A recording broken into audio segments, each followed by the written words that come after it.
I'm running a little bit late here. I appreciate you're all coming. So today we're going to go ahead and get started, and we're going to talk about a new application that we're rolling out right now, and it's the LOTO application. So I know a lot of you guys are used to using programs like Red Tag Pro and some other applications that are out there, but we've developed this for the ACES group in coordination with Chris Trevino, who's on the call, and the team there at ACES. So I wanted to let you guys know it's coming out there. There are a few things we're going to kind of make some improvements to and changes as we go, but this is the current iteration of our lockout tagout application. The lockout tagout application is part of Maximo application suite, so it doesn't require an additional subscription fee. The only subscription fee would be the licensing that's required for it for your Maximo program. It also doesn't require you to log into anything other than Maximo, so you would just have the one login for Maximo. So feel free to raise your hand, ask questions if you have any, and hopefully we can answer any questions that you may have. So we're going to start and talk about why did we need to build a custom app? Because clearly there's a lot of applications out there for lockout, tagout, and why did we need one for us, essentially? So the driving factor was the existing application that they were using, which was Red Tag Pro. It didn't necessarily meet the requirements of the site. It would have worked, but for what they wanted a solution that was a little bit easier to work with in Red Tag Pro. And the big key components for the site that we worked with was that we looked at the out-of-the-box program that IBM gives you as part of their oil and gas suite, and the requirements for using their permit to work program and their lockout tagout program were too cumbersome for the site to just deploy that and start using it out of the box. There's a lot of precursors that need to be done. There's a lot of approvals that need to happen in there that were more burdensome than the team at the site was kind of willing to adopt. And so as a result, we decided to take basically the application that was there and make it a little bit easier to work with and make it fit the needs of the site. So it is something we can tweak to a certain extent as needed, I guess, from the site. The other reason was the alternate solution did require another login for users. They had to do a deployment on there. There was an additional maintenance cost that they had to pay every month for the licensing or every year. And that created a second cost, a second application that they didn't want to have to force their users to kind of go in and utilize. There was custom reporting that was required to meet the NAES standards, although the system that they were looking at did have that custom reporting. Since we already know what it's going to be here at NAES, we know what NAES is going to be requiring, it was just easy to put that into the Maximo program. And there are other features in the oil and gas application that they could use in conjunction with the lockout tagout program that we built to kind of make their solution a little bit more robust. So the first thing that we need to do to deploy this solution is we need to upgrade your environment from the standard Maximo Manage, which is what everyone's using, to the Maximo Oil and Gas Suite. The reason that we do that is because the Oil and Gas Suite comes with the permits to work. It comes with a lot of new features. So my apologies, it is hiding the top of the screen here for me.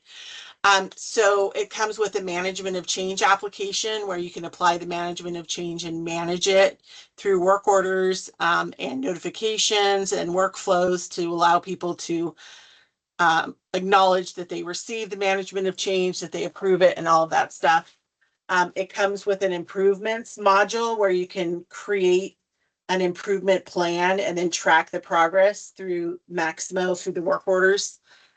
There's a calibration module that you can apply to your assets. There is a safety a bunch of safety applications. The safety applications have a hazards and precaution management. It has a permit to work, which is what we kind of piggybacked off of for the lockout tagout, but you can also use that for other permits. There are safety plans that can be built in there. It has a risk assessment and matrix plan that you can use for your permitting. There's a prioritization matrix that can be applied to your work orders and PMs. It deals with incidents. Those can be incidents that have to do with health and safety, or those could be incidents where pieces of equipment were damaged or need to be replaced.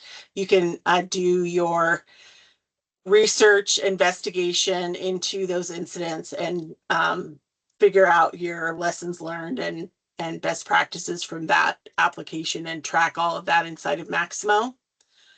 And then apply that to your assets and locations as needed. It does have operator logs, run logs, operating procedures and policies.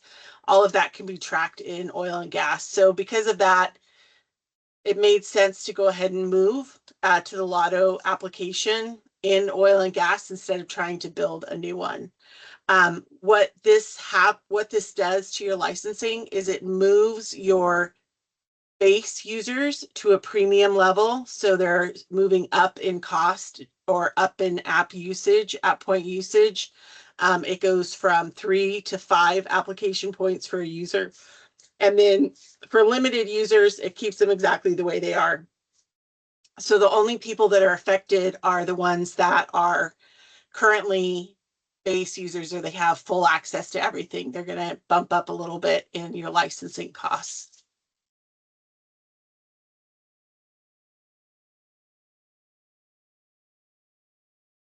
All right, so let's talk a little bit about the application that we are rolling out.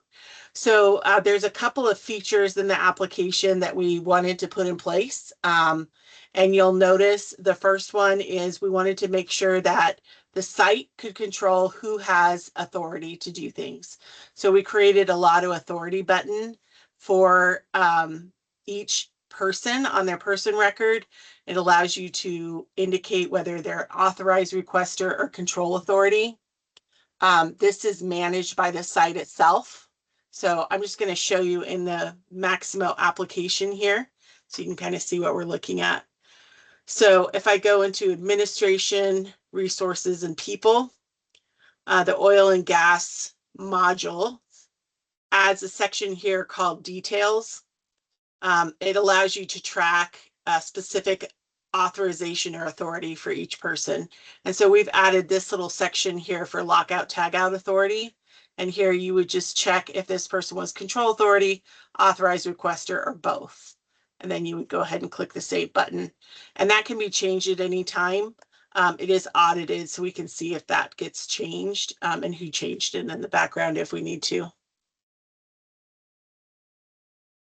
So once we've decided who's going to be able to do this kind of work, then we need to give them access to Maximo to be able to get to the applications that they need to and see what's happening for the lockout tagout. So we created a start center here, and this is included in the application. This gives you access to the applications that are associated with the lockout tagout. So we have a template application where you can build those initial templates. We have the permit application, which would have an instance for each lockout tagout that you have, and then the people application if you wanted to update that. So you can come to those applications from here, or if you go into Maximo proper and you go to the planning section, they show up here in the planning section. So you have lockout tagout permit and lockout tagout template. The other thing we did was we built this start center here. So these will show you any lockouts, any LOTOs that you currently have in progress. So whether they're created, they're submitted, or they're in some other status, they're going to show on this list. And then we change the color of the items based on their status. So you can quickly see at a glance if you are responsible for taking them from submitted to hung, you can see which ones you need to identify and work with at a glance there. And if you're a technician coming in and you're working on work orders and you want to see what's open, any active LOTOs would show underneath in here. So you could see all the permits that are open, the description, and what's happening at your site. In addition, you can take your lockout tagout and you can apply that lockout tagout to your work order itself, or vice versa. So if you have a relationship that's one-to-one, you have one LOTO and that's only applying to one work order, then on the LOTO itself, you can put the work order number. And when you do that, it's going to populate in here on the work order. Down on the bottom here, this lockout tagout ID is going to reflect the ID number of that lockout tagout permit that you created for this work. And in that way, if you try to close this work order and your lockout tagout is still active, you're going to get an error message telling you the lockout tagout is active and it needs to be closed for you to be able to close the work order.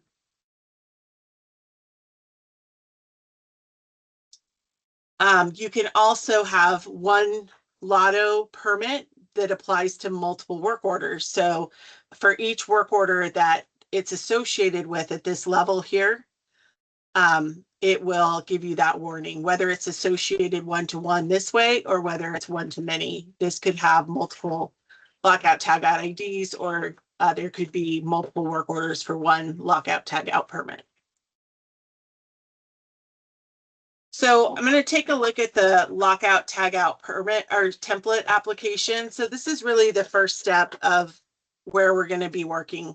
And we're going to build these out in Maximo for the different items that we're working on. So you can see there's just a few in here.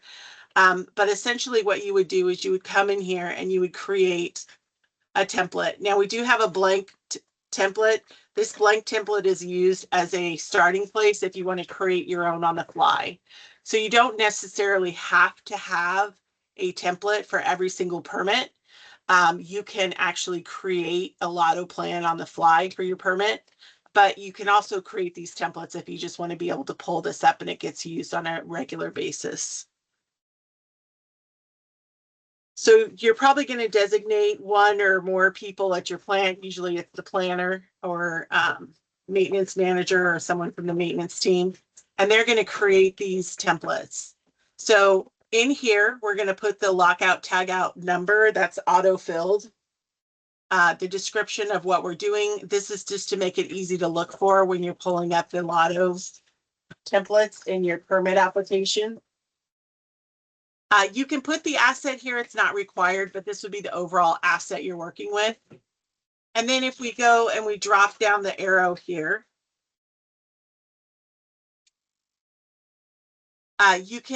you would enter in here either a location, and this is the location in Maximo that you would select from the list.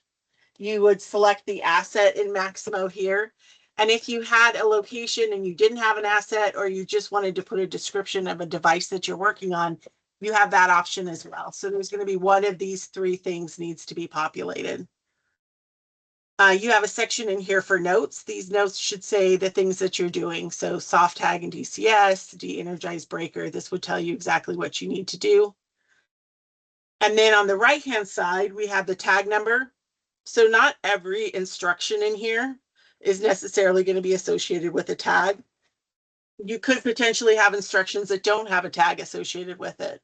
So some of these will have tag numbers, some will not. Your tags will print only for the items that actually have a tag number on them.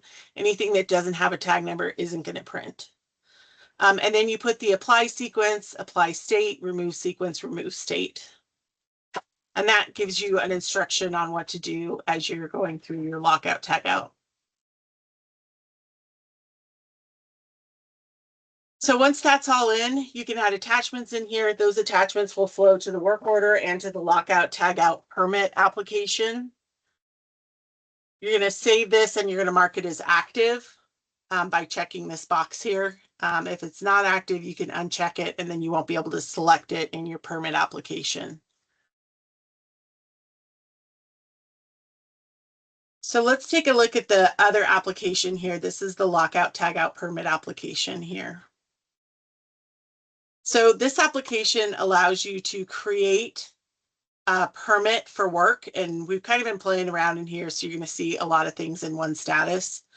But this process, you would create a permit here, and when someone creates a permit, they don't have to be authorized for anything. You can create a permit and put it in the system. But you essentially go in, you put your ID. Now we auto number these based on the year, but it's up to you guys how you want to auto number that.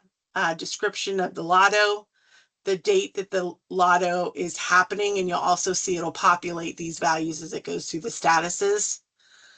And then we're going to go to the plan itself. And this plan is where we're going to select the lockout tagout. So I can select one or more lockout tagouts from my list. So if you want more than one, you would select more than one. If you just have one that you're working on, you would just select that individual one. In this case, they picked 1008. So you would just select that, click OK. It's going to bring over all of the information from that lockout tagout template that we created. So you can see it brings in all of that information here. And at this point, I can go in here and I can edit these as needed. So if this is the standard, but in this case, we know we have to do a couple of extra things, I can add additional rows by just clicking the plus button and add an additional note or description or add an additional asset as needed and just populate the information in here.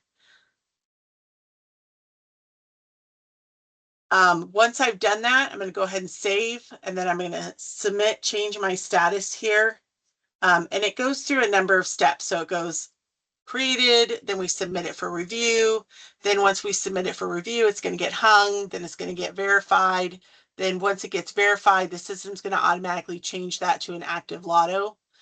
And then when it's an active lotto, there's a lot of things that on the work order are kind of prevented from happening, just to make sure that you're not closing things out before your lotto is actually closed.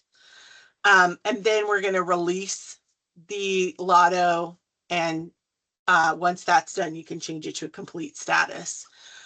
In order to confirm that it's actually been hung and it's actually been released, we require a signature here, that the person who hung and the date, the person who verified in the date, and the person who released in the date. And because we don't necessarily want you to have to go to each line and put it in, you can actually select records by clicking the checkbox or selecting individual records from this list, and indicate that you hung it by going to actions and saying, I hung the tags. And what that does then is it goes into those tags that you hung, and it's going to populate in here your name and the date that you hung the tags.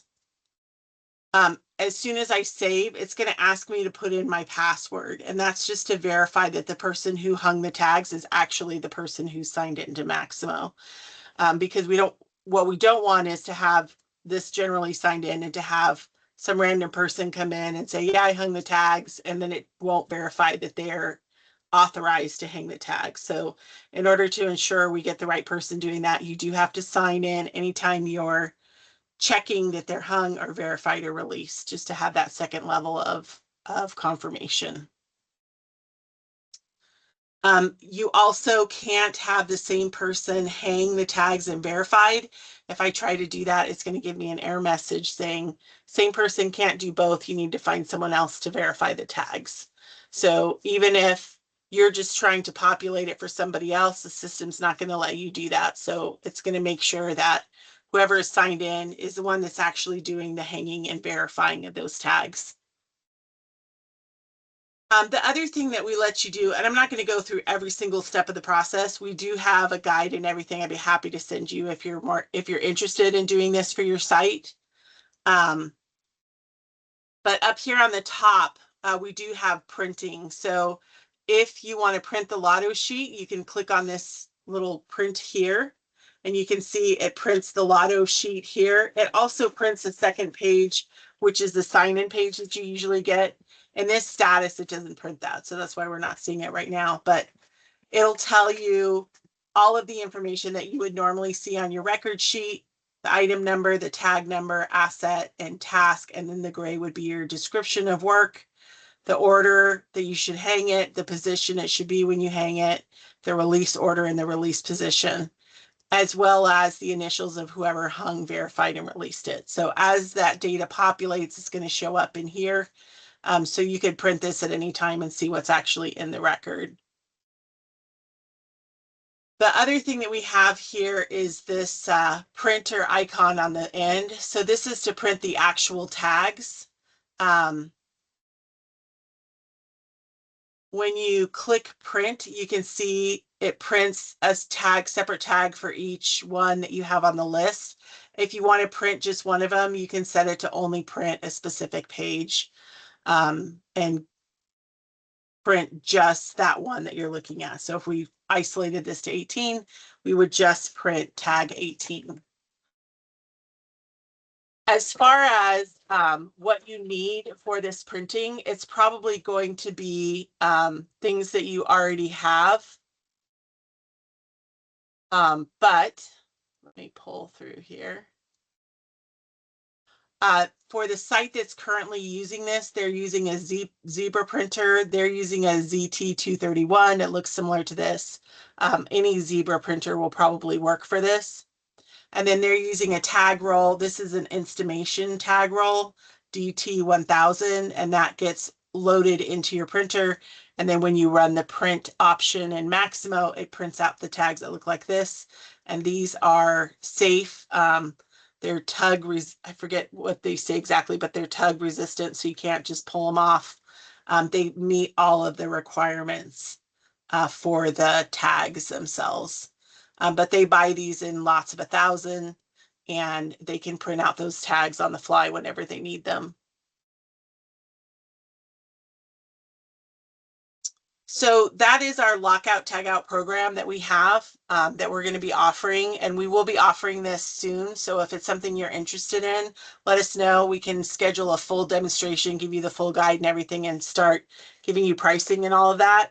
We're looking at similar pricing to what we're doing for the project management module, where it's a one-time fee, and then you would just need to take care of the upgraded licensing. So that's kind of the model that we're looking at right now.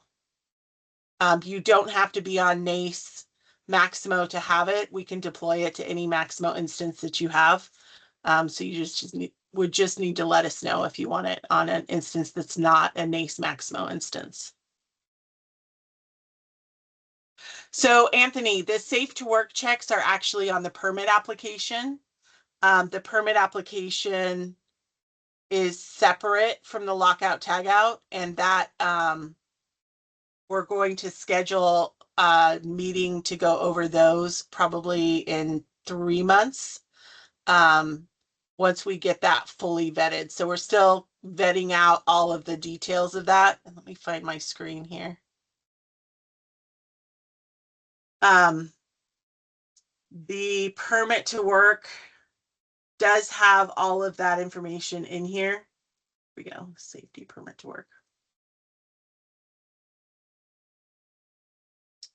The portion here is just the lockout tagout portion, but let me discard here. Permit to work. So the permit to work itself, and this would include the lockout tagout stuff. It has hazards and isolations where you can identify the hazards and isolations, do a risk assessment here through Maximo. Those hazards and isolations get applied to your assets. And so they can be pulled here or on your work order itself to determine whether or not you need LOTO or anything else. There's reviews and approvals in here. There's a checklist in here of actions, permit to work actions that are required that can be signed off on. It does have issues and acceptance in here. So you can issue it out and accept it in here for the permit itself. There's a toolbox talk section for any toolbox procedures, checklists, or anything that you are doing. Emergency actions in case there's an issue, you can set those up in here. and then a hand back and cancellation for handing it back. So we're basically taking this application and kind of splicing out the pieces that we want out of here and leaving behind the things we're not going to use. So no, the device does not have to have an asset number. You can either use an asset or a location, or you can enter in a device ID just like you normally would. So let me go back to that permit.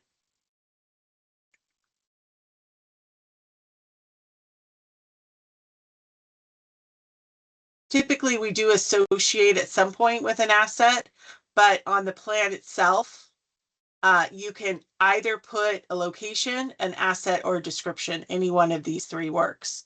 So if you don't have a location or an asset in Maximo that you want to use, you can just type in a description here.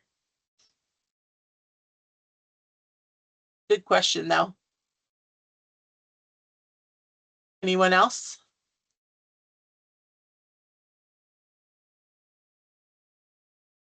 Does it stay in the system? Yes, it does. All of this stays in the system for future use. If you create a plan on the fly and you decide you want to save it for later, you can actually save this as a template for later, or you can go back to this plan that you used before and you can duplicate it and then modify it however you want for your existing. But it does keep a history of all the stuff that you've done in the past. So we do have reporting that you can use to show what you've done, that reports out every month what you did for the previous month. And we can modify that as needed for what your requirements are for that. There's also a new thing that the NAES safety team has implemented. I talked to him last week about it, where you have to put in some more information, and we're working on getting that deployed right now. That should be coming out within the next couple of weeks for the additional information that they were requiring and the forms for that. You do not have to have a work order associated with a LOTO. If you don't associate a work order, you're not going to get the warning on the work order level, but you will see it in your start center. So it can be standalone, or you can apply it to a work order.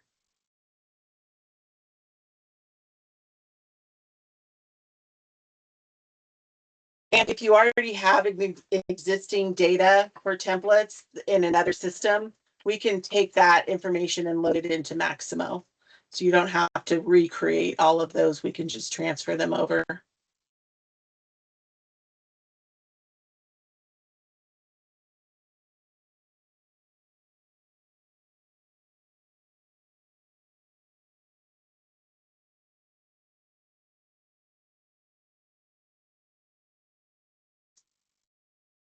And yes, it can be tied to a parent work order, Anthony, and the same warnings will apply for the children of that parent.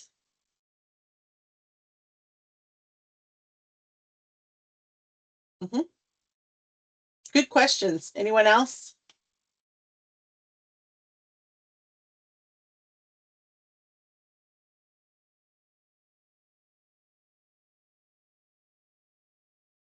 All right.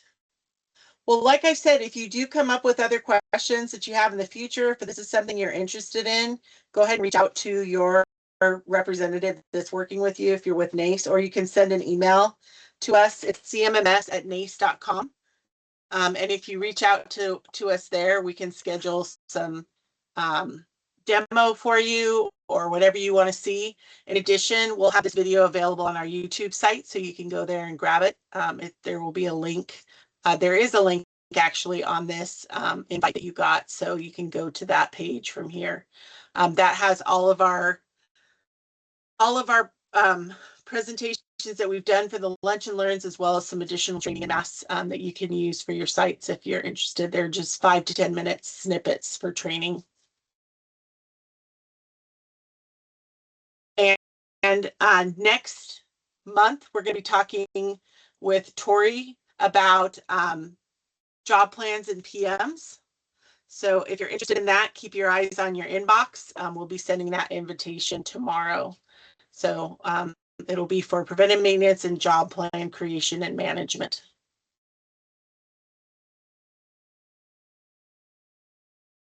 All right. I'm going to go ahead and close it out. Thanks everyone for joining us. I really appreciate it. And I appreciate your questions, Anthony. And others. Thank you. All right. Bye-bye.